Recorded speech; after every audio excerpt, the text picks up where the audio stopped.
everyone, it's Margot. Bonjour tout le monde, c'est Margot. J'espère que vous allez bien. Perso, moi ça va. Comme vous l'avez vu dans le titre, aujourd'hui on se retrouve pour le dernier épisode du roman de King Porsche ou bien Pete et Vegas comme vous voulez. Je suis de retour pour le chapitre 15 et le chapitre 16. Alors, les chapitres ne sont pas nécessairement longs. En revanche, il se passe des dingueries. Voilà, c'est tout ce que je peux vous dire. Surtout au 16e, ceux qui n'ont pas les reins solides, vous risquez de ne pas assumer ce qui va se passer ici. Donc, même moi, vous verrez mes réactions et on en discutera à la fin. Mais voilà, il y a des choses à dire, il y a beaucoup de choses à dire. Donc j'espère que vous êtes bien accrochés. Installez-vous, thé, café, petite lumière tamisée et allons-y. Alors du coup, chapitre 15 qui s'appelle I see you, Satan, I see your pain. Je te vois, virgule, Satan, virgule, je vois ta douleur.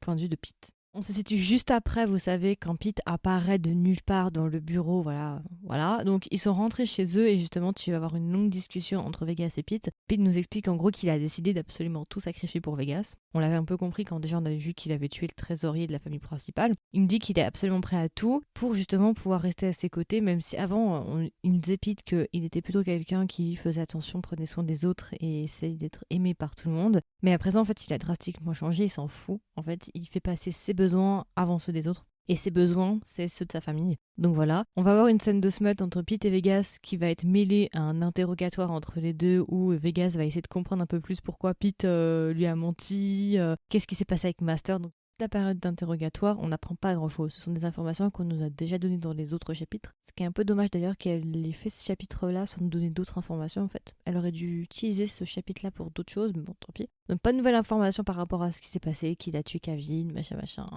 Ensuite, on va se retrouver au bureau. Pareil, discussion entre Vegas et Pete. Vegas lui demande pourquoi justement il ne lui a rien dit à propos de sa maladie. Discussion de couple. Et Vegas, il va mettre en garde justement Pete en disant oui mais attention parce que Pete Up, lui, il est avec Duncan. Donc faut quand même faire attention. Pete va lui dire qu'au contraire, on peut lui faire confiance, que voilà, c'est quelqu'un de bien. Et justement, Pete va aussi dire que le truc, c'est qu'à partir de maintenant, comme il prévoit justement de faire tomber Korn et justement de récupérer le port, le problème, c'est qu'ils n'ont pas assez de personnes, ils n'ont pas assez d'effectifs, ils sont pas beaucoup, ils ont besoin de beaucoup plus de monde. Donc Pete va demander à Vegas, oui, est-ce qu'on pourrait pas demander à Master qui vienne nous ramener des gens supplémentaires en fait, il nous manque grave de la main-d'œuvre.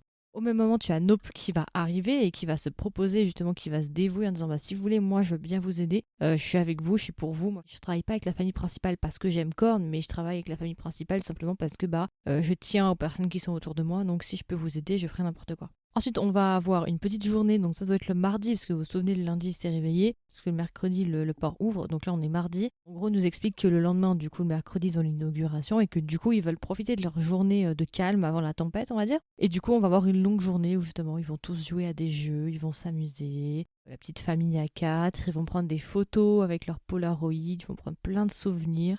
Est-ce que vous sentez ou pas que ça, c'est toujours les scènes de bonheur juste avant une catastrophe? Ouais, oui. Il se passe pas non plus des masses, c'est beaucoup de... En fait, ils ressassent beaucoup de choses qu'on a déjà vues. Après, c'est des scènes de famille pour nous préparer avant le grand jour, l'inauguration le mercredi.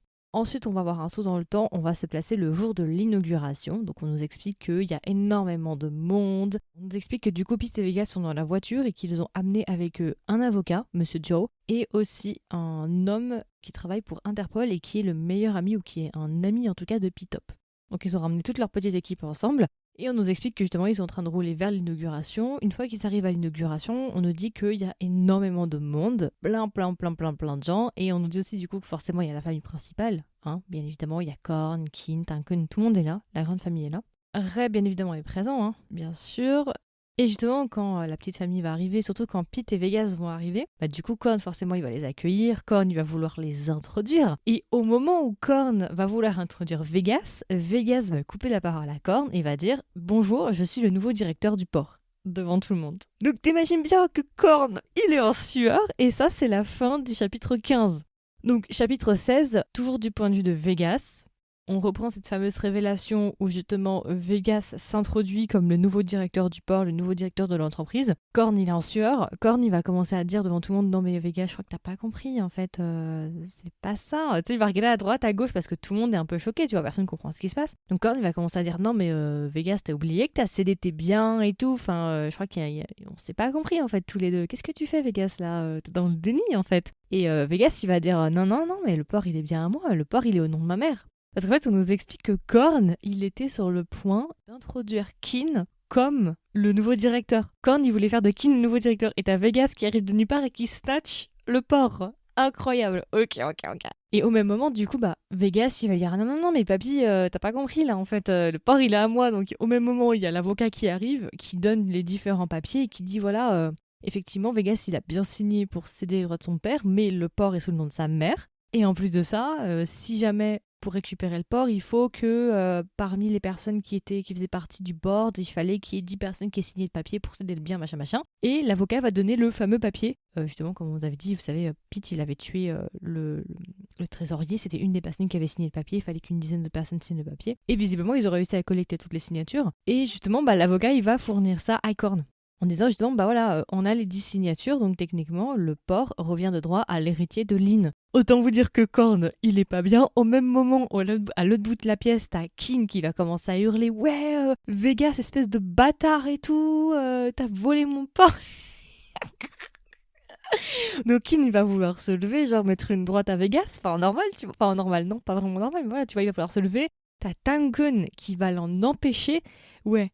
T'es dans une situation où c'est Kin qui fait une scène et c'est Tankun qui est le gars le plus sérieux de l'histoire. Donc Tankun va empêcher Kin de vouloir frapper Vegas. Korn, pendant un long moment, il va pas être très bien, il va commencer à lire les documents et tout que l'avocat lui a donné. Tankun, il va venir voir Vegas, il va dire mais attends mec, tu pouvais pas attendre de faire ça si tu voulais vraiment récupérer le port et négocier. On aurait pu négocier genre entre nous en fait, t'avais besoin de laver notre linge sale en public avec des personnes, on connaît pas vraiment leurs intentions, parmi les invités là il y a des gens qui nous veulent du bien mais il y a aussi des personnes qui nous veulent du mal et qui pourraient utiliser justement cette excuse pour s'en prendre à nous. Vegas, bien évidemment, va les ignorer, ce que tu peux comprendre, parce qu'on sait très bien que si Vegas avait essayé de régler ça à l'amiable, Korn il aurait tué l'avocat, il aurait tué tout le monde. On connaît Korn, comment il fonctionne. Donc, forcément, ça crée un petit peu de bruit. Finalement, Korn, après avoir lu les documents, il va se retourner et il va dire bon, c'était un malentendu, félicitations Vegas, félicitations pour ton port. Il va commencer à lui serrer la main avec un sourire, mais on sent qu'il est pas bien, on sent qu'il a envie de décimer toute la famille de Vegas, on le sent. Donc Korn, il est grave vénère, mais il est obligé d'accepter sa défaite, et avant de partir, il va lui dire ouais, dis donc Vegas, je suis choquée, franchement, t'as bien grandi, hein. À présent, tu sais jouer correctement au jeu, hein. À partir de maintenant, le jeu, il va être beaucoup plus intéressant maintenant que tu sais jouer. Oui, parce que vous savez, Korn, il aime bien utiliser le mot jeu, il y a toujours cette histoire de jeu, que tout est un jeu, que sa famille, en fait, c'est un jeu. Ensuite, forcément, comme Korn, il n'est pas nécessairement très content de ce qui vient de se passer. Korn, du coup, ainsi que toute la famille principale, donc Kun, Kin et Kim, vont partir de la réception. Ouais, ils sont mauvais joueurs. Et avant de partir, t'as toute la salle qui va commencer à applaudir, du coup, le nouveau directeur qui est Vegas. Donc toute la salle applaudit, Vegas, il a le plus grand sourire, tout le monde est heureux. Et t'as Korn, Kim et Tankun et Kin qui, genre, partent de la réception sans se retourner, sans applaudir quoi que ce soit, en mode mauvais joueur, vous voyez.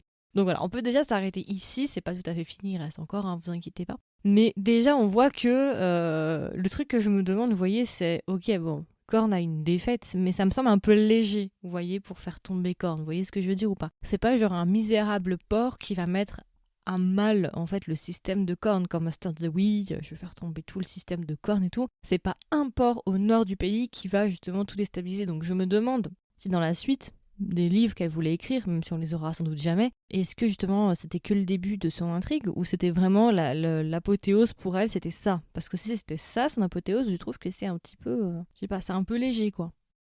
Ça va se terminer là-dessus. Ensuite, on va avoir des longs monologues avec Vegas qui est heureux, qui regarde autour de lui. Et justement, au bout d'un moment, Vegas, il regarde un peu autour de lui pour voir justement où est Pete, parce qu'il n'a pas vu Pete depuis le début. Il se retourne et il voit qu'en fait, Pete, il est en train de bouffer des chips. Ouais, Pete en avait rien à foutre de ce qui s'est passé. Lui, il était trop occupé à manger des chips avec Venice. Tu vois, genre, chacun ses priorités. C'est quand même un niveau d'indifférence quand même assez impressionnant. Le Boog, Takon, qui est en train de déclarer une guerre implicite à toute la famille ainsi qu'à lui, mais le gars il en a rien à foutre, il est en train de bouffer des chips. Le gars il est en train de vivre sa meilleure vie, la bouffe avant tout, on discutera après demain des couteaux. C'est un peu ça. Donc là, tout va se passer à partir de maintenant dans la cérémonie. Donc tout se passe bien, Vegas va faire son petit discours, après il va rejoindre Pete, ils vont commencer à discuter, ils vont dire à quel point ils sont heureux. On va avoir une petite discussion aussi avec Macao parce qu'en fait, visiblement, Vegas c'est l'héritier, c'est sa propriété le port. Et ensuite, Macao c'est le directeur, Pete c'est le co-directeur, je crois c'est ça. Et Venice, lui il a le droit, je crois, ils veulent lui acheter un bateau, je sais pas trop quoi. Donc en gros, toute la famille a une part dans ce port-là. Donc on nous explique que Macao, il est super content, qu'il est heureux et tout. Mais il est grave refait en fait de la situation. Il pensait pas que Macao va dire ouais, quand moi je suis venue à la réception, je pensais pas que vous aviez préparé tout ça. Donc ils n'avaient pas du tout mis Macao dans la confidence, visiblement. Donc Macao est super content. Vegas est super content. Il y a un petit monologue où il dit voilà, Can, vraiment je suis content. J'ai réussi au moins à protéger le dernier héritage de ma famille, de Can et de Lynn. Can, j'ai réussi à protéger notre famille, merci et tout, machin. Donc grand monologue comme ça en disant qu'il est heureux, qu'à partir de maintenant les choses vont aller beaucoup mieux.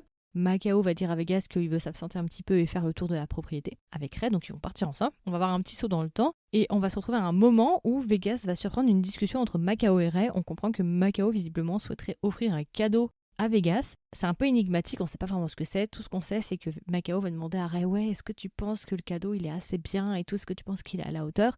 Ray va lui dire de toute façon, je pense que Vegas en soi, il accorde pas beaucoup d'importance à la valeur du cadeau. Le plus important, c'est que ça vienne de toi et tout. Enfin voilà, petite discussion banale.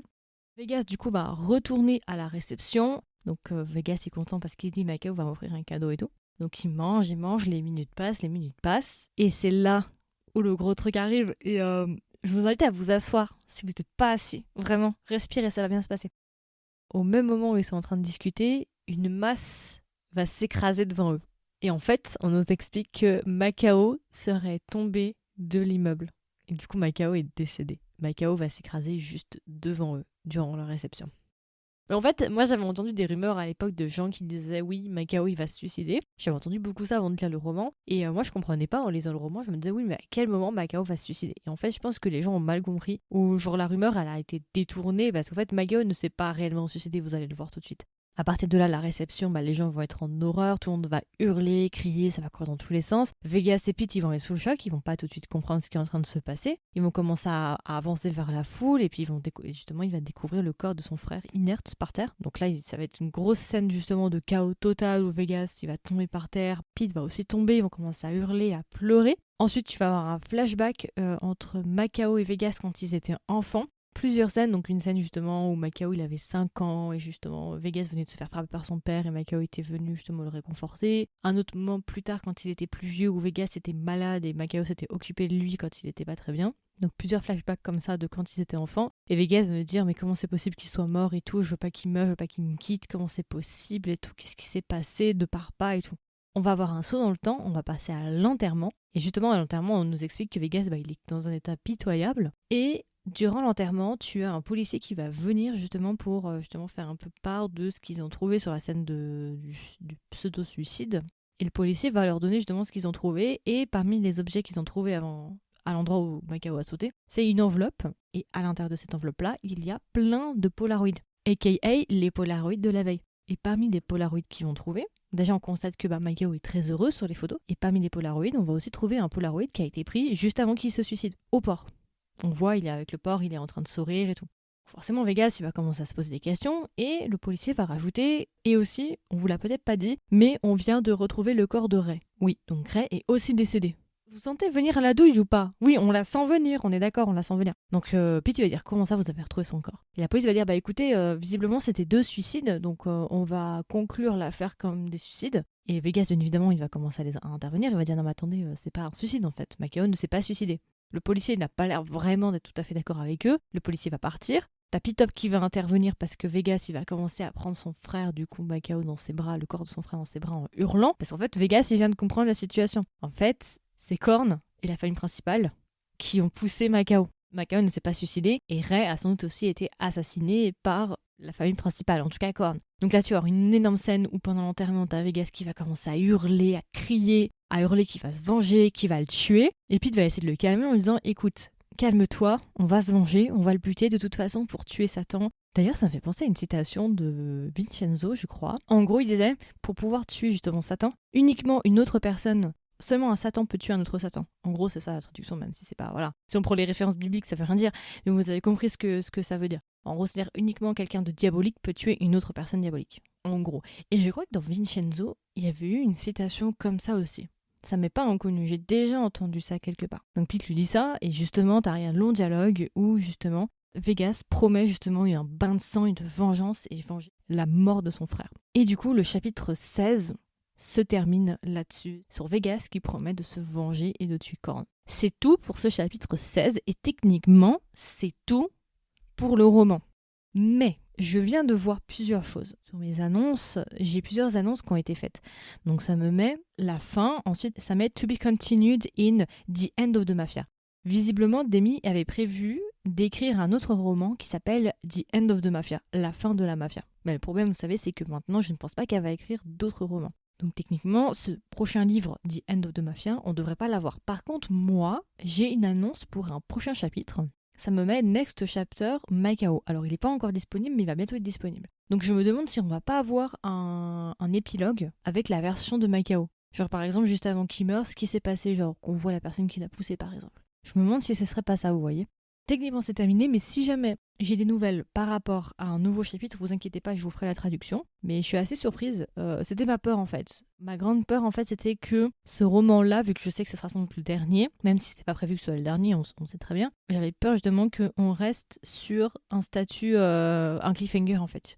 Seulement sur le début de l'histoire quelque part. Vous voyez ce que je veux dire? Genre que l'histoire ne soit pas du tout résolue et que ce soit qu'un début en fait. Et malheureusement le truc c'est que là j'ai peur qu'on n'ait jamais la suite. Bon en même temps peur ou pas peur ça va dépendre de chacun comment vous prenez Demi. Hein, bien évidemment je suis pas en train de dire que Demi j'adore ce qu'elle fait, mais je veux dire on a tellement commencé à traiter l'histoire, vous voyez. Maintenant que je suis impliquée un peu dans le roman, j'aurais quand même voulu savoir jusqu'où elle voulait aller en fait, comment elle voulait clôturer l'histoire. Donc c'est la grande question, est-ce qu'on aura une suite? Est-ce que le roman, elle va l'écrire ou est-ce qu'elle a bien cédé ses droits? Il me semble qu'elle a cédé ses droits, si je dis pas de bêtises. J'ai entendu des rumeurs aussi par rapport à Kim et Porcher, que je n'ai pas vu ici. Donc ouais, c'est malheureusement, il y a un petit goût d'inachevé en fait. C'est un peu... Je vous avoue que moi-même, je ne savais pas comment ça allait terminer. Hein. Je me suis lancée dans ces traductions de chapitres sans vraiment connaître la fin, vu que ce n'était pas encore traduit quand j'ai commencé à vous expliquer les chapitres. Donc la fin, je l'ai découvert en même temps que vous, je l'ai lu là il y a 10 minutes, enfin juste avant de commencer cet épisode-là, j'ai lu la fin et direct, je me suis mise dedans. Donc voilà, c'est à peu près tout pour l'épisode du jour. J'espère que vous n'êtes pas trop déçus, j'espère que vous n'êtes pas trop en PLS. Après, prenez en compte toujours que de toute façon, même s'il devait y avoir une suite du drama, il y a de faibles chances pour qu'ils suivent le roman de Demi, on va pas se mentir. De toute façon, ils avaient déjà commencé à s'écarter, dès la saison 1, ils avaient déjà commencé à s'écarter du roman. Donc voilà. J'espère quand même que vous n'êtes pas trop déçus, que vous n'êtes pas trop tristes par rapport à cette fin de Macao. Mais voilà, ce chapitre 16 clôture nos petits rendez-vous du vendredi. J'espère que ça vous a plu, j'espère que ça vous a intéressé ou qu'au moins vous n'êtes pas trop tristes. Je suis désolée d'avoir plombé votre morale, ce n'était pas du tout fait exprès. Donc voilà, comme d'habitude, n'hésitez pas à me donner vos retours. Qu'est-ce que vous avez pensé de ces 2 chapitres? Qu'est-ce que vous pensez de cette fin? Est-ce que vous avez des théories pour la suite? Si vous voulez être au courant des dernières sorties du podcast, imaginons par exemple que des nouveaux chapitres sortent. N'hésitez pas à vous abonner au podcast, comme ça vous aurez des notifications dès qu'un nouvel épisode est sorti. Et si jamais vous aimez mon travail, vous aimez ce que je fais, vous voulez soutenir le podcast, n'hésitez pas à lui laisser une note sur la plateforme où vous m'écoutez. Et puis voilà, écoutez, je vous souhaite une agréable journée ou une agréable soirée. Et je vous dis à la prochaine, peut-être, pour la suite de Pete Vegas. Bye bye!